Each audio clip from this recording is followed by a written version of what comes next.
الحمد للہ رب العالمین والصلاة والسلام علی سید الانبیاء والمرسلین اما بعد فاعوذ باللہ من الشیطان الرجیم بسم اللہ الرحمن الرحیم۔ پڑھیے الصلاة والسلام علیک یا رسول اللہ وعلی آلک واصحابک یا حبیب اللہ۔ الصلاة والسلام علیک یا نبی اللہ وعلی آلک واصحابک یا نور اللہ۔ سبق نمبر 5، اصطلاحات ضروریہ۔ یہاں سے کچھ اصطلاحات بیان کر رہے ہیں جو نہایت ضروری ہیں ایک طالب علم کے لیے، علم تجوید سیکھنے والے کے لیے جو اصطلاحات ضروری ہوتے ہیں اس سے یہاں سے بیان کرنے لگے ہیں۔ نمبر 1، استعاذہ۔ استعاذہ کسے کہتے ہیں بتلا رہے ہیں، اعوذ باللہ من الشیطان الرجیم پڑھنا۔ استعاذہ کا مطلب ہے اعوذ باللہ من الشیطان الرجیم پڑھنا۔ نمبر 2، بسملہ۔ بسملہ کہتے ہیں بسم اللہ الرحمن الرحیم پڑھنے کو۔ نمبر 3، لحن۔ قواعد تجوید کے خلاف پڑھنے کو لحن کہتے ہیں۔ لحن جب بھی کہا جائے گا تو اس سے مراد کیا ہوگا؟ قواعد تجوید کے خلاف پڑھنا۔ نمبر 4، حروف۔ حروف کسے کہتے ہیں بتا رہے ہیں، الف سے لے کر یا تک سب حروف ہیں جن کی تعداد 29 ہے اور ان کو حروف تہجی کہتے ہیں۔ حروف کسے کہتے ہیں؟ الف سے لے کر یا تک جو بھی ہیں ان سب کو حروف کہا جاتا ہے اور ان کی تعداد 29 ہیں، انہیں حروف تہجی بھی کہا جاتا ہے۔ نمبر 6، اصطلاح نمبر 5، حروف متشابہ۔ وہ حروف جن کی شکل ایک دوسرے سے ملتی ہو، صرف نقطے کا فرق ہو، جیسے با تا۔ یعنی جب بھی یہاں پہ اس فن میں حروف متشابہ کہا جائے گا تو اس سے مراد وہ حروف ہوں گے جن کی شکل ایک دوسرے سے ملتی ہوگی، صرف نقطے کا فرق ہوگا۔ جیسے با تا میں دیکھیں کہ با اور تا دونوں کی شکل ایک جیسی ہے لیکن صرف نقطے کا فرق ہے کہ با میں نیچے نقطہ ہے اور تا میں اوپر 2 نقطہ ہے۔ نمبر 6، اصطلاح نمبر 6، حروف غیر متشابہ۔ وہ حروف جن کی شکل ایک دوسرے سے نہ ملتی ہو، جیسے با جیم۔ دیکھیں با اور جیم دونوں کی شکل الگ الگ ہے اور ان کی شکل کسی طرح بھی ایک دوسرے سے نہیں ملتی، تو اسے کہیں گے یہ حروف متشابہ ہیں۔ نمبر 7، حروف قریب الصوت۔ وہ حروف جن کی آواز ایک دوسرے سے ملتی ہو، وہ حروف جن کی آواز ایک دوسرے سے ملتی ہو ہم انہیں کہیں گے کہ حروف قریب الصوت ہیں یہ، جیسے تا تو۔ دیکھیں ان دونوں میں تا اور تو، ان دونوں کی آواز ایک دوسرے سے ملتی ہے۔ اسی طرح سا سین صاد، ان کی آواز بھی ایک دوسرے سے ملتی ہے نیز۔ اسی طرح ذال زا اور ضو، اسی طرح بود دال، بود اور دال ان کی آواز بھی ایک دوسرے سے ملتی ہے۔ اسی طرح ہا اور ہا، ان دونوں کی آواز بھی ملتی ہے۔ اسی طرح عین اور آ، عین اور حمزہ میں قوف اور کاف، یہ ایسے کچھ الفاظ، کچھ ایسے حروف بیان کیے ہیں یہاں پہ جن کی آواز ایک دوسرے سے ملتی ہے، تو ایسے حروف کو کہتے ہیں یہ حروف قریب الصوت ہیں، یعنی آواز کے اعتبار سے یہ قریب ہیں۔ نمبر 8، حروف بعید الصوت، جن کی آواز ایک دوسرے سے جن کی آواز دوسرے حرف سے نہ ملتی ہو، ایسے حروف ہوں جن کی آواز ایک دوسرے سے نہ ملتی ہو تو ہم کہیں گے کہ یہ حروف بعید الصوت ہیں۔ جیسے دیکھیں جیم دا، جیسے دیکھیں ہا دال جیم، ان کی آواز ایک دوسرے سے ملتی نہیں کیونکہ ہا پورا الگ آواز ہے اس کی، اس طرح دال کی آواز بھی الگ ہے، جیم کی آواز بھی الگ ہے، تو ان کی آواز دوسرے حرف سے نہیں ملتی، اسے کہیں گے یہ حروف بعید الصوت ہیں۔ نمبر 9، اصطلاح نمبر 9، حروف معجمہ یا منقوطہ۔ نقطے والے حروف جیسے با جیم، جن حروف میں نقطے ہوتے ہیں انہیں حروف معجمہ یا حروف منقوطہ کہتے ہیں۔ نمبر 10، حروف مہملہ یا غیر منقوطہ، جن حروف پر نقطہ نہ ہو، جیسے ہا دال رو، جن حروف پر بھی نقطہ نہیں ہوتا ہم انہیں حروف مہملہ یا حروف غیر منقوطہ کہتے ہیں۔ نمبر 11 حروف فوقانی، وہ حروف جن کے اوپر نقطہ ہو۔ حروف فوقانی وہ حروف جن کے اوپر نقطہ ہو، جیسے تا، خ، ان کے اوپر نقطہ ہوتا ہے، اس لیے انہیں حروف فوقانی کہتے ہیں۔ فوق کا مطلب ہوتا ہے اوپر۔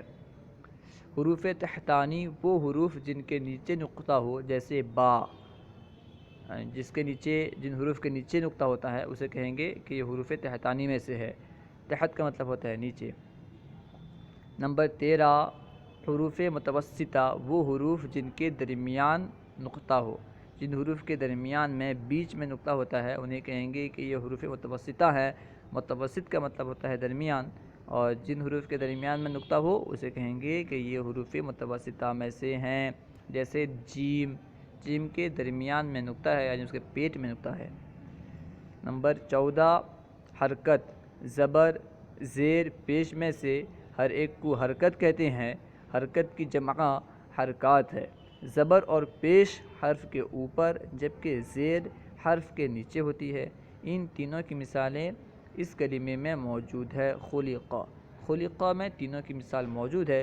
خلقہ اس میں پیش ہے، سب سے خا میں پیش ہے، لام میں زیر ہے اور قوف میں زبر ہے۔ اب دیکھیں خلقہ جو لکھا گیا ہے، خا کے اوپر پیش اوپر لکھا گیا ہے، اسی طرح لام کے نیچے زیر لگایا گیا ہے اور قوف کے اوپر زبر لگایا گیا ہے۔ تو اس سے معلوم کیا ہوا کہ پیش اور زبر حرف کے اوپر ہوتے ہیں اور زیر حرف کے نیچے ہوتا ہے۔ نمبر 15 متحرک، متحرک کہتے ہیں جس حرف پر حرکت ہو اسے متحرک کہتے ہیں، جیسے با، بی، بو۔ جس حرف پر حرکت ہو اسے ہم متحرک کہیں گے۔ نمبر 16 فتحہ، زبر کو فتحہ کہتے ہیں، جس حرف پر فتحہ ہو اسے مفتوح کہتے ہیں، جیسے با۔ جس حرف پر فتحہ ہو ہم اسے مفتوح کہیں گے، اسے مفتوح کہا جاتا ہے۔ نمبر 17 کسرہ، زیر کو، اور کسرہ کسے کہتے ہیں اس کی تعریف کر رہے ہیں۔ کسرہ، زیر کو کسرہ کہتے ہیں، جس حرف کے نیچے کسرہ ہو اسے مکسور کہتے ہیں، جیسے بی۔ ضمہ، ضمہ کی تعریف کر رہے ہیں۔ ضمہ کسے کہتے ہیں؟ اصطلاح میں ضمہ سے کیا مراد ہے؟ پیش کو ضمہ کہتے ہیں، جس حرف پر پیش ہو، جس حرف پر ضمہ ہو اسے مضموم کہتے ہیں۔ پیش کو کہتے ہیں ضمہ، اور جس حرف پہ پیش ہو یعنی ضمہ ہو اسے مضموم کہتے ہیں، جیسے بو۔ نمبر 19 اصطلاح نمبر 19 تنوین کسے کہتے ہیں؟ تنوین کی تعریف کر رہے ہیں۔ دو زبر، دو زیر، دو پیش کو تنوین کہتے ہیں۔ جس حرف پر تنوین ہو اسے منون کہتے ہیں، یعنی تنوین دیا ہوا منون کہتے ہیں۔ تنوین نون ساکن ہوتا ہے جو کلمے کے آخر میں آتا ہے، اس لیے تنوین کی آواز نون ساکن کی طرح ہوتی ہے۔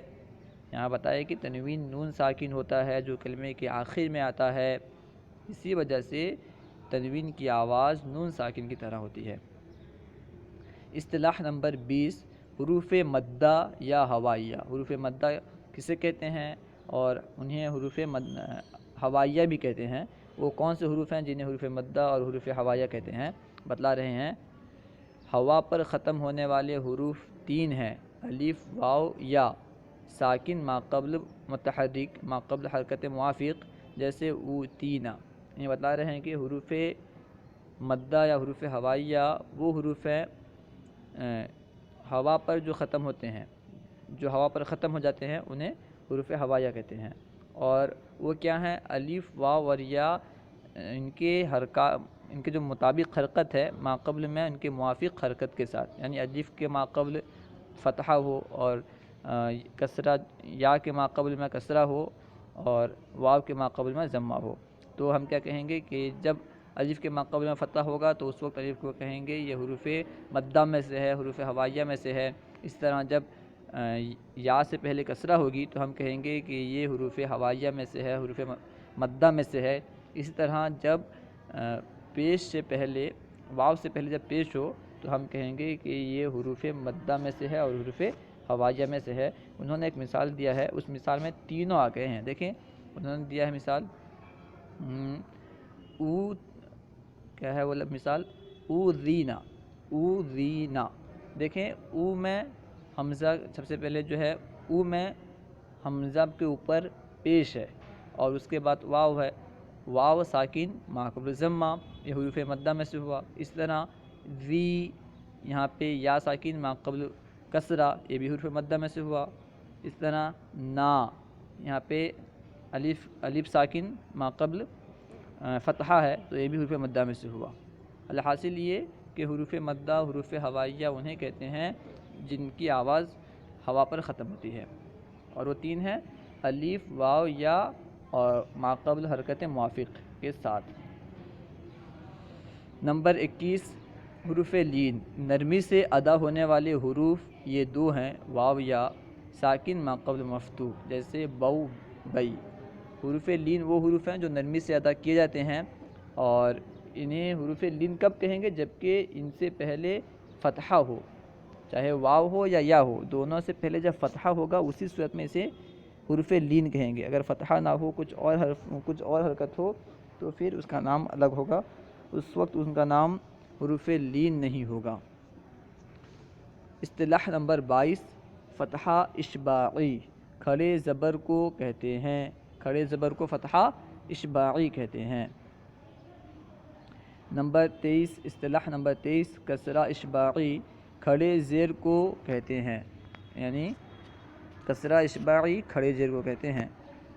نمبر 24 ضمہ اشباعی، الٹے پیش کو کہتے ہیں، جیسے بو، الٹے پیش کو ضمہ اشباعی کہتے ہیں۔ اشباع کا مطلب ہوتا ہے دراز کرنا، لمبا کرنا، اس لیے کیونکہ کھڑے زبر میں، کھڑے زیر میں اور الٹے پیش میں عام طور پر انہیں لمبا کر کے پڑھا جاتا ہے، اس لیے انہیں کیا کہا جاتا ہے؟ فتحہ اشباعی، کسرہ اشباعی، ضمہ اشباعی۔ اصطلاح نمبر 25 سکون، سکون جزم کو کہتے ہیں، جزم کو سکون کہتے ہیں، جس حرف پر سکون ہو اسے ساکین کہتے ہیں، جیسے ان۔ نمبر 26 تشدید، شد کو کہتے ہیں، جس حرف پر شد ہو اسے مشدد کہتے ہیں، جیسے اس۔ تشدید شد کو کہتے ہیں اور جس حرف پر شد ہو اسے مشدد کہتے ہیں، جیسے کہ اسا۔ مخارج، منہ کے وہ حصے جہاں سے حروف ادا ہوتے ہیں، جیسے حلق، لسان وغیرہ۔ منہ کے جس حصے سے حروف ادا ہوتے ہیں انہیں کیا کہا جاتا ہے؟ مخارج کہا جاتا ہے۔ صلو علی الحبیب صلی اللہ تعالی علی محمد۔ ہمارے چینل کو سبسکرائب کیجئے اور اپنے مشورے سے نوازیے۔